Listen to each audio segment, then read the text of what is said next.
ನಾವು ಸುಮಾರು 30 representatives from several countries ಇವತ್ತು ಇಲ್ಲಿಗೆ ಬಂದು ಹಿಂದೆ ಈಗಾಗಲೇ ಒಂದು NRI ಸಚಿವಾಲಯ ನಾವು ಮಾಡ್ತೀವಿ ಅಂತ ಘೋಷಣೆ ಮಾಡಿದ್ರಿಂದ ಡಾಕ್ಟರ್ ಆರತಿ ಕೃಷ್ಣ ಅವರನ್ನು ನೀವು ಸಚಿವರನ್ನಾಗಿ ತೆಗೆದುಕೊಂಡಿದ್ದಾದರೆ ನಮ್ಮ ಕರ್ನಾಟಕಕ್ಕೆ ಅತಿ ಹೆಚ್ಚಿನ ಉಪಯೋಗಕರವಾಗುತ್ತೆ.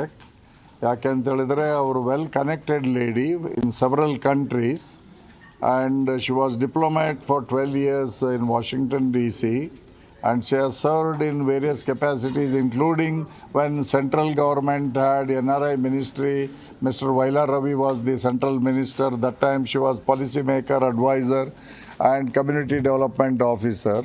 With all that vast experience, she is able to tap all the investors and bring the resources to Karnataka.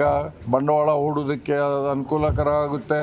ಬಂಡವಾಳ ಹೂಡಿದ್ದೇ ಆದರೆ ಎಂಪ್ಲಾಯ್ಮೆಂಟ್ ಜನ್ರೇಟ್ ಆಗುತ್ತೆ, ಅತಿ ಹೆಚ್ಚಿನ ಸಂಖ್ಯೆಯಲ್ಲಿ ಉದ್ಯೋಗ ಸೃಷ್ಟಿಯಾಗುತ್ತೆ, ಮತ್ತು ಸ್ಟ್ಯಾಂಪ್ ಡ್ಯೂಟಿ ಕಲೆಕ್ಷನ್ ಆಗುತ್ತೆ, ಸಾವಿರಾರು ಕೋಟಿ GST ಕಲೆಕ್ಷನ್ ಆಗುತ್ತೆ. ಬಂಡವಾಳ ಹೂಡಿ ಅವರು ಬಿಸ್ನೆಸ್ ಮಾಡಿದ ಮೇಲೆ ಪ್ರಾಫಿಟ್ ಮಾಡೇ ಮಾಡ್ತಾರೆ. ಅಂದಮೇಲೆ ಟ್ಯಾಕ್ಸು, ಇನ್ಕಮ್ ಟ್ಯಾಕ್ಸು ಎಕ್ಷಕರಿಗೆ, ನ್ಯಾಷನಲ್ ಎಕ್ಷಕರಿಗೆ ಸಿಗುತ್ತೆ ಅನ್ನುವ ದೃಷ್ಟಿಯಲ್ಲಿ ನಾವು ಅವರಿಗೆ ಭೇಟಿಯಾಗಿದ್ವಿ. ಸವಲತ್ತು ಬೇಕು, ಅವರಿಗೆ ಬೇಕಾದ ಅವರ ಅಧಿಕಾರ ಇರಲಿ ಇಲ್ಲದಾಗ ಕೂಡ ನಮ್ಮೊಂದಿಗೆ NRI ಯೊಂದಿಗೆ ಸ್ಪಂದಿಸಿರುವಂಥ ಏಕೈಕ ವ್ಯಕ್ತಿ ಕರ್ನಾಟಕದಿಂದ ಇದ್ದರೆ ಅವರು ಆರತಿ ಕೃಷ್ಣ.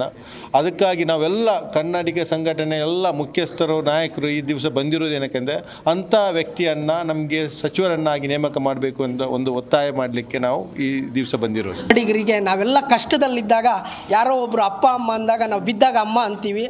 ಆ ಥರ ಅಮ್ಮನ ರೂಪದಲ್ಲಿ ಹಲವಾರು ಜನಗಳಿಗೆ ವೀಸಾ ಆಗ್ಬೋದು, ಹಲವಾರು ಜನ ಸ್ಟೂಡೆಂಟ್ಗಳು ಯುರೋಪಿಗೆ ಬರೋರು, ಯುರೋಪಲ್ಲಿ ಸ್ಟೂಡೆಂಟ್ಗಳು ಸಿಗಾಕೊಂಡಾಗ ಅವ್ರಿಗೆ ವೀಸಾ ಆಗಲಿ, ಅವ್ರನ್ನ ಕಾಪಾಡೋದು, ಸ್ಟ್ಯಾಂಡರ್ಡ್ ಫ್ಲೈಟ್ಸ್ ಅದನ್ನೆಲ್ಲ ಮಾಡಿಕೊಟ್ಟಿದ್ದಾರೆ ಮೇಡಮ್ಮು. ರೊನಾಲ್ಡ್ ಕೊಲೊಸ್ ಅವರ ನೇತೃತ್ವದಲ್ಲಿ ನಾವು NRI ಕನ್ನಡಿಗರಾಗಿ ಸರ್ಕಾರಕ್ಕೆ ನಮ್ಮ ಬೇಡಿಕೆಯನ್ನು ಇಟ್ಟಿದ್ದೇವೆ.